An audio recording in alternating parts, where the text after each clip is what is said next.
on a parlé de l'alimentaire, mais moi je voulais savoir par rapport à la mode aussi. Qu'est-ce que tu en penses toi par rapport? Est-ce qu'il y a des alternatives au cuir? Est-ce que c'est ça qu'on veut savoir aussi? Cuir de champignons, cuir d'ananas. Ah mais t'es super renseigné ça. Et en plus c'est magnifique. Il y a même des designers parce qu'on sait que la mode elle vient beaucoup de la couture et après on le retrouve dans la grande distribution. Je pense à des designers comme Stella McCartney, Anna Rincer aussi qui font attention, c'est même pas faire attention, c'est que ça fait partie de leur présence, ça fait partie de leur conception. Mais Stella McCartney, en fait, elle était végétarienne et elle se disait, mais elle n'a jamais fait de cuir. Alors qu'en plus, elle fait des produits magnifiques. Elle a des hit bags en plus. Ouais. Des trucs super beaux et vraiment de la qualité parce que pendant longtemps, les gens se disaient si c'est pas du cuir, c'est cheap, c'est de la mauvaise qualité. Aujourd'hui, c'est plus vrai du tout.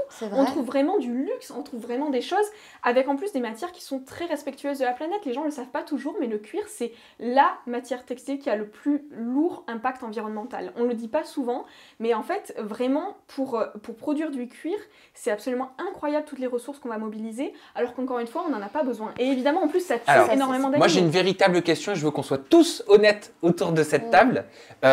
Si moi, par exemple, je décide de dire, bah non, je ne porte pas de cuir exotique parce que j'estime que c'est mal, mais que je porte du cuir, est-ce que je suis hypocrite? En fait, ça vient toujours de la même intention de préserver les animaux. Et effectivement, si tu suis ta démarche jusqu'au bout, il faut arrêter le cuir, c'est certain. Ouais. Mais après, c'est vrai que dans les peaux exotiques, c'est un peu, on a l'impression que c'est aussi un degré au-dessus dans l'horreur et vraiment dans l'inutilité en fait. Porter du cuir, que ce soit d'alligator ou du cuir de vache, dans les deux cas, c'est absolument pas nécessaire et dans les deux cas, l'animal est mort. Mais c'est vrai qu'on a un degré supplémentaire dans l'horreur parfois avec ce cuir d'alligator. On a des images, PETA a tourné des enquêtes. Je les ai vues. Voilà, des images d'enquête chez les fournisseurs de LVMH, chez les fournisseurs de Hermès, qui montrent vraiment des choses absolument abominables. On a des crocodiles qui sont vraiment maintenus en captivité dans des élevages absolument ignobles, vraiment entassés les uns sur les autres. Ce sont des animaux sauvages qui sont pas du tout heureux comme ça. Et alors les méthodes d'abattage, elles sont absolument ignobles, ils sont dépossédés. Est-ce que vous l'avez contactée, Nabila? Parce qu'elle est très fière de ses nombreux sacs Hermès. Elle en fait la promotion sur les réseaux sociaux, mais elle se dit pour le bien-être animal. Mais bien sûr, elle s'était aussi engagée, et moi je pense que c'est très sincère de sa part, vraiment. Bien sûr. Elle s'était engagée à ne plus porter de fourrure. Alors, ne plus en acheter, parce qu'elle disait qu'elle ne voulait pas se débarrasser de ses anciennes fourrures, mais au moins ne pas soutenir cette industrie en achetant de nouvelles fourrures. Et c'était déjà un engagement extrêmement fort, et forcément on a été un petit peu déçus de voir que cette compassion envers les visons, les renards, les lapins, tous ces animaux qui sont tués pour leur fourrure, malheureusement elle ne l'étendait pas aux crocodiles et aux alligators, mais nous, on est extrêmement optimiste. On sait que Nabila, elle a vraiment cette sensibilité pour les animaux. On espère vraiment qu'elle fera passer un message positif à tous ses abonnés et qu'elle arrêtera de soutenir des choses pareilles. On espère aussi qu'elle pourra encourager Hermès à arrêter de les produire, ces sacs, parce que vraiment le design des sacs est très joli et on pourrait faire la même chose avec du cuir de porc. Elle en a un, Sabrina. Ah oui, mais t'aimerais pas en avoir un qui a... On te pointe pas du doigt. Moi j'ai aussi des sacs en cuir. Je fais en sorte, j'essaie d'acheter de la toile enduite maintenant, mais je le dis, j'ai des sacs en cuir parce que malheureusement les industriels ne font que du cuir quasiment. C'est ça, ils ne font que du cuir. Et moi, quand j'ai acheté mon sac Hermès, à aucun moment, je vais être très très sincère, j'ai pensé au cuir. J'ai même pas pensé. Par contre, moi, ce que je trouve vraiment pas nécessaire, on va me dire un sac, c'est pas nécessaire non plus, mais genre un canapé en cuir, on peut s'en passer. Pourquoi encore acheter des canapés en cuir? Ça vraiment, ça commence à rentrer. Mais les sacs, alors c'est peut-être parce que justement, je m'en rends pas compte encore, mais c'est vraiment une prise de conscience qu'il faut avoir. Et là, tu me le dis, et c'est là où je me dis, ah ouais, je viens d'acheter aussi un sac en cuir en fait. Et toi, Barbara, comment tu te positionnes par rapport à la fourrure? Bah moi j'en ai encore dans mon placard, tu vois, mais je peux plus me les mettre sur moi quoi. C'était quand l'autre jour j'ai réessayé juste pour voir la sensation que ça faisait et tout, et je ne peux absolument plus. Et c'est pareil pour les sacs. Moi j'ai des sacs de luxe et aujourd'hui depuis maintenant un an et demi, j'ai carrément arrêté, tu vois, j'ai carrément arrêté d'en acheter.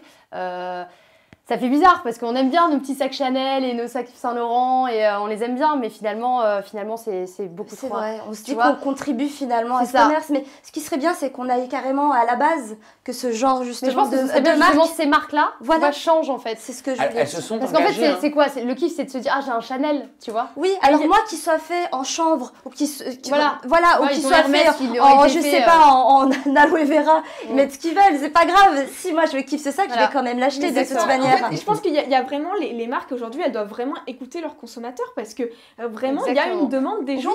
Et je sais aussi pourquoi Nabila, justement, si elle aime les sacs Hermès, si elle a ses bonnes relations avec Hermès, moi j'invite vraiment Nabila, s'il te plaît, demande à Hermès de faire un super design en cuir de pomme ou en cuir d'ananas. Il y a des en cuir de champignons. Voilà. Et à le porter fièrement et à en parler à sa communauté. Un Kelly en cuir d'ananas. On serait fiers en plus. Ben oui, mais carrément, on serait fiers. Franchement, ils pourraient même augmenter le prix s'ils veulent. Mais je suis sûre que ça fait... Non, c'était pas vrai. Non, mais c'est vrai que je pense qu'on commence vraiment tous à avoir conscience de ça. Et si déjà les producteurs de ce genre de sac arrêtent ce genre de distribution-là, nous, on va suivre aussi le Chanel, mouvement. par exemple, s'est engagé plus de fourrure et plus de cuir exotique parce qu'ils se sont rendus compte, ils l'ont dit. Oui. Les cuirs exotiques, ils ont vu toutes les enquêtes de PETA et ils ont vu, en fait, on ne sait pas dans quelles conditions c'est produit. On ne saura jamais parfaitement qu'il n'y a pas eu de maltraitance animale et nous on a envie de leur dire c'est des crocodiles morts, forcément ils ont souffert et forcément il n'y a pas que Chanel, il y a aussi Gucci, il y a Versace, Jean-Paul Gaultier, Prada qui se sont engagés, qui ont signé des chartes, qui ont arrêté, qui ont supprimé totalement la fourrure de leur production. La fourrure, exactement, nous on encourage vraiment les marques aujourd'hui à s'engager publiquement, à ne plus jamais faire de fourrure. On a eu des centaines de marques déjà engagées sur la fourrure et qui aujourd'hui en fait donnent l'exemple. En fait, on a vu des marques forcément quand Gucci ou quand Chanel arrête la fourrure, ça envoie un message extrêmement fort à énormément de créateurs et aussi finalement il y a beaucoup de clients, de consommateurs qui en sont ravis. Ils reçoivent vraiment une réponse extrêmement positive de la part du public. Donc nous on encourage vraiment des marques comme toutes les marques du groupe LVMH ou Hermès à suivre cet exemple-là. Exactement, à suivre cet exemple-là, à regarder ce que font des designers comme Stella McCartney qui ont énormément... En espérant qu'ils vont s'aligner. Je me fais l'avocat du diable encore une fois, les détracteurs diront que la fourrure en plastique, donc les fausses fourrures, c'est pas bon pour la planète. Mais la fourrure en fait animale, on oublie de le préciser, ça a un impact environnemental désastreux. C'est de l'élevage qui a un impact absolument désastreux. On voit par exemple sur le vison, c'est vraiment au niveau, par exemple, pour nourrir ces animaux, il faut énormément de ressources, des produits carnés qui sont extrêmement mauvais pour l'environnement. C'est traité avec des produits chimiques qui polluent énormément. La fourrure aujourd'hui animale, elle a un impact environnemental encore plus lourd. On n'est pas obligé de porter de la fourrure synthétique si on ne le souhaite pas, mais il y a aussi aujourd'hui, on développe des alternatives au niveau de la fourrure synthétique. Justement, Stella McCartney, elle s'intéresse énormément à l'impact environnemental de ses créations. Elle propose de la fourrure synthétique créée à partir, alors à la fois à partir de matières recyclées ou alors on développe maintenant des nouvelles technologies de la fourrure à partir de déchets de maïs. On peut faire maintenant de la fourrure en partie biodégradable. Donc il y a des vraies avancées, mais vraiment qu'on n'aille pas utiliser cet argument environnemental pour soutenir autant de cruauté envers les animaux, parce qu'en plus de ça, c'est comme toujours l'élevage d'animaux, ça a un impact environnemental désastreux.